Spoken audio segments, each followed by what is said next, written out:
صراحت سے کہا گیا ہے، خود نواز شریف نے بھی کہا ہے صاحب نے، اور شہباز شریف صاحب نے بھی کہا ہے کہ وہ جب ان کے ڈاکٹرز ان کی اجازت دیں گے تو وہ واپس آ جائیں گے، ان کے حلف ناموں میں بھی ہے۔ تو باتیں تو ضرور ہو سکتی ہیں، مگر جو دستاویزات ہیں، جو شواہد ہمارے سامنے ہیں، اس میں کسی صورت میں بھی حکومت مجبور نہیں کر سکتی نواز شریف صاحب کو واپس لائیں، یا شہباز شریف صاحب کو مجبور کریں کہ وہ اپنے بھائی کو واپس لے آئیں۔ دیکھیے کامران صاحب، ایک لارڈ ڈیننگ کا ایک کوٹ ہے کہ لا از این ایس، اور اس کے بعد میں کہتے ہیں کہ بٹ جج بیٹر ناٹ۔ یہ جو قانون کو یہ سمجھنا کہ بالکل ہی کوئی اسٹوپڈ سی ایک اسٹیچوٹ ہے جس کا کوئی حقیقت سے تعلق نہیں ہے، اور ججز جو ہیں وہ اس طرح سے اس کو انٹرپریٹ کریں جس سادگی سے، جس طرح سے آپ نے کہا کہ اس کا تو کوئی ہے ہی نہیں ہے، کوئی امپیکٹ ہی نہیں ہے، حقیقت سے اس کا تعلق نہیں ہے۔ جو ججز ہیں انہیں ڈیفینیٹلی انصاف سے کام لینا ہے، اور یہ پاکستان کے قوم سے ناانصافی ہوگی اگر ہم یہ کہیں کہ جو 50 روپے کے ایفیڈیوٹ کے اوپر، جس کے اوپر نواز شریف کو 7 ارب روپے کی گارنٹی کو منحا کر کے جانے دیا گیا، کیونکہ آپ کو یاد ہوگا کہ وفاقی کابینہ کا فیصلہ یہ تھا کہ نواز شریف جو ہیں جتنے پیسوں میں کانوکٹ ہوئے ہیں، یعنی 7 ارب روپے جو ہے اس کی وہ گارنٹی دیں گے اور پھر وہ باہر جا سکیں گے۔ لیکن شہباز شریف صاحب کا جو ایفیڈیوٹ ہے وہ بالکل واضح ہے کہ وہ کہتا ہے کہ وہ ٹھیک ہوں گے، اور تو اگر وہ 14 دن میں واپس اگر نہیں آتے ہیں تو وہ قصوروار ہوں گے۔ اب نواز شریف جو ہیں، دیکھیے 17 مہینے ہو گئے ہیں، ایک دن بھی کسی ہاسپٹل میں وہ کسی آتے جاتے انہوں نے شکل دیکھ لی ہو کسی ہاسپٹل کی تو علیحدہ بات ہے، ورنہ وہ تو ریسٹورنٹس میں ہی پائے جا رہے ہیں۔ مجھے نہیں لگتا لندن کا کوئی بھی ریسٹورنٹ ایسا ہے۔ یہ سوال تو ہمیں پوچھنا ہے، یہ سوال تو ہمیں، جو سوال آپ فرما رہے ہیں بڑا جائز سوال ہے، ہر پاکستانی کا یہ سوال ہے کہ جس دن سے وہ گئے ہیں کسی ہسپتال میں وہ 4 گھنٹے کے لیے بھی ایڈمٹ نہیں ہوئے، اللہ نے ان کو بڑا سلامت رکھا ہے، بہت ہی وہ ماشاءاللہ ٹھیک ہے۔ تو یہ تو اس نظام سے سوال ہے نا جس نے کہ ان کو جانچا تھا۔ آپ نے باقاعدہ ایک میڈیکل بورڈ تشکیل دیا تھا، حکومت پنجاب آپ کی ہے، اس میں جو آپ نے لوگ تشکیل دیے تھے وہ سارے آپ کی حکومت نے تجویز کیے تھے۔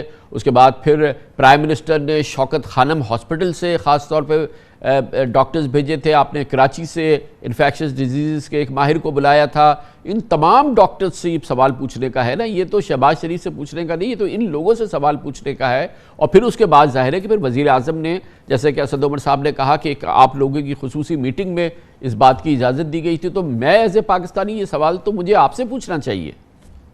کامران صاحب دیکھیے، پہلی بات تو یہ ہے کہ میرا تو خیر پہلے دن سے جو موقف تھا وہ سب کے سامنے ہے، اور میں سمجھتا تھا کہ میرا اصولی موقف یہ تھا کہ چونکہ باقی کوئی پاکستانی کسی کو یہ سہولت حاصل نہیں ہے تو نواز شریف صاحب کو بھی حاصل نہیں ہونی چاہیے۔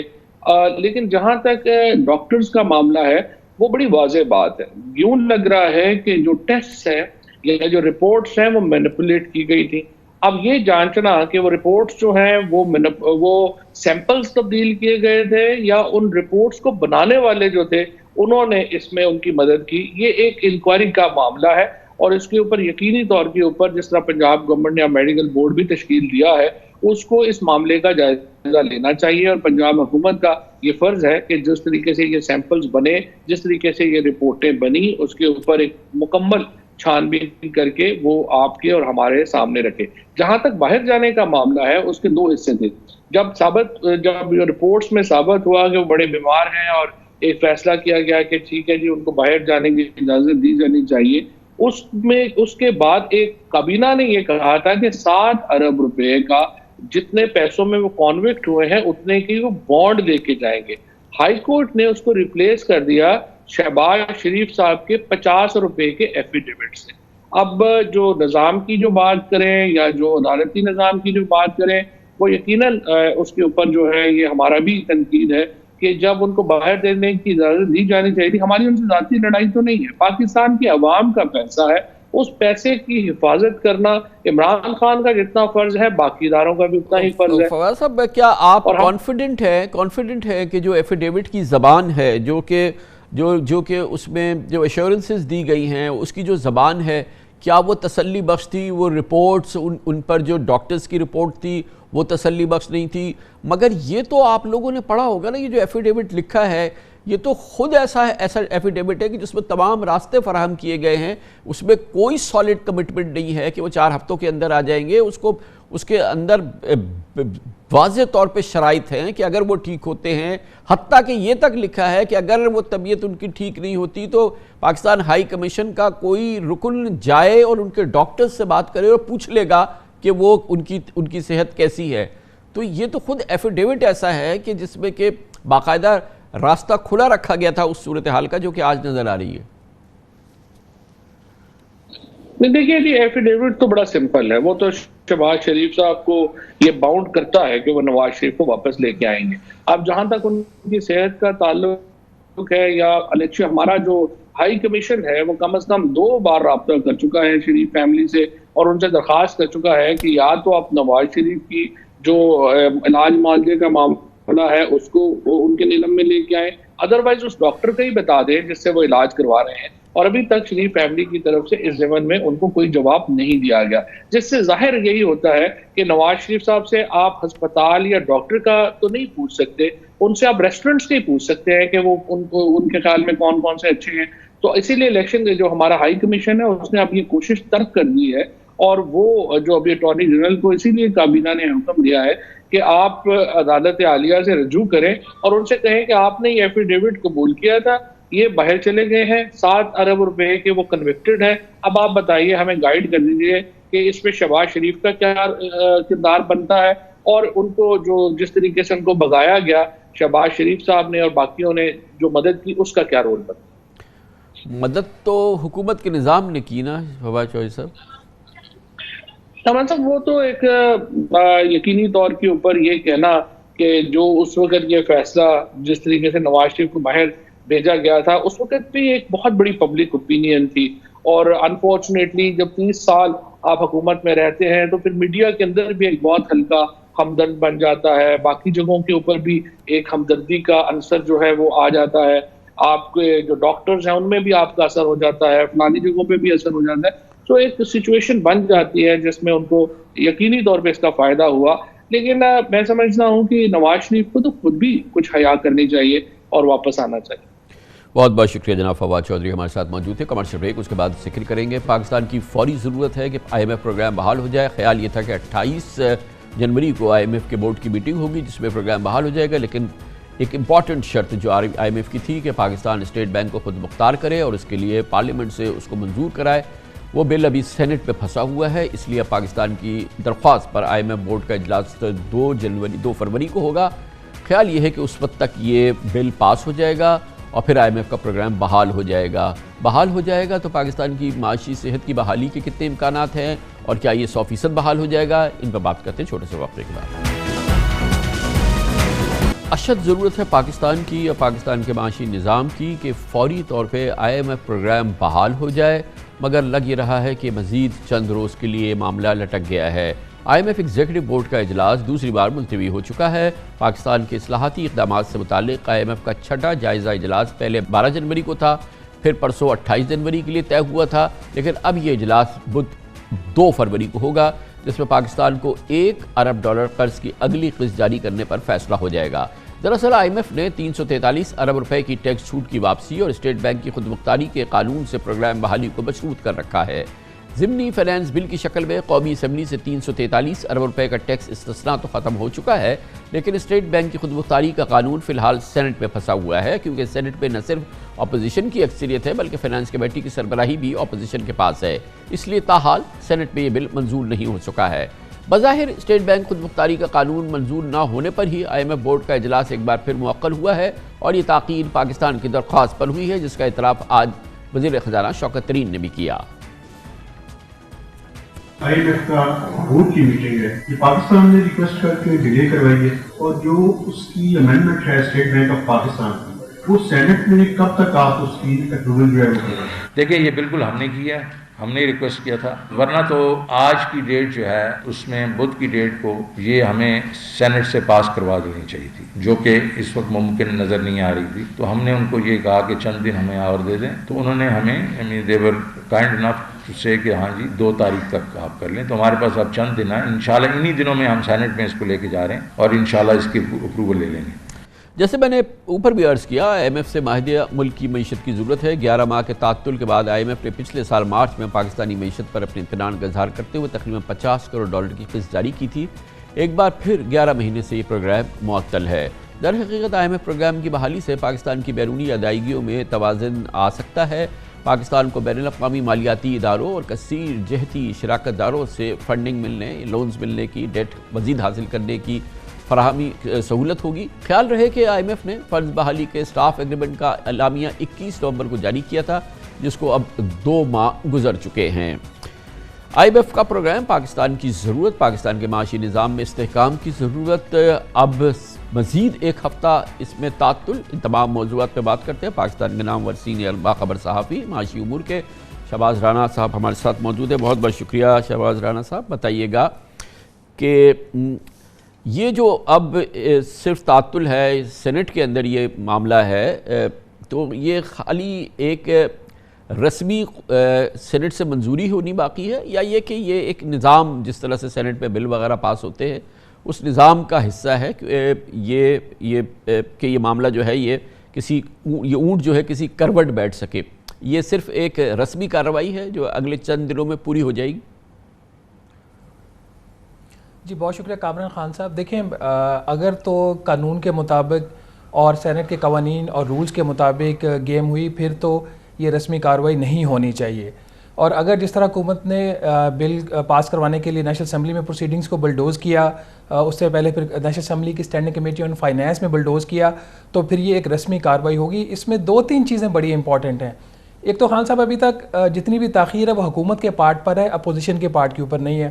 حکومت نے پچھلے 10 دن سے جو بل ہے وہ سینٹ میں انٹروڈیوس نہیں کیا۔ ابھی تک جو سینٹ کا جو سیشن ہے وہ ایڈجرن ہے، غالباً یہ جمعے کو سیشن ہوگا، اور اس میں یہ لگ ایسے رہا کہ حکومت کوشش کرے گی کہ سینٹ میں انٹروڈیوس کروا کے اسی دن ہی اس کی منظوری کروا لے۔ حتمی طور پر کوئی بات کہی تو نہیں جا سکتی، لیکن ایک انڈیکیشن یہ ہے کہ سینٹ کی جتنی بھی قائمہ کمیٹیاں، ان تمام کی جو میٹنگز ہیں، جو اسکیجول میٹنگز بھی تھیں، وہ تمام کی تمام ملتوی ہو چکی ہیں، اور اس کی جو وجہ بتائی گئی ہے وہ جو کرونا کا ملک کے اندر دوبارہ پھیلاؤ ہے، اس کی وجہ سے تمام جو میٹنگز ہیں وہ ملتوی کر دی گئی ہیں۔ تو حکومت اس کو ایک ایکسکیوز کے طور پر استعمال کر کے جمعے کو یہ بل انٹروڈیوس کر کے پاس کروا سکتی ہے۔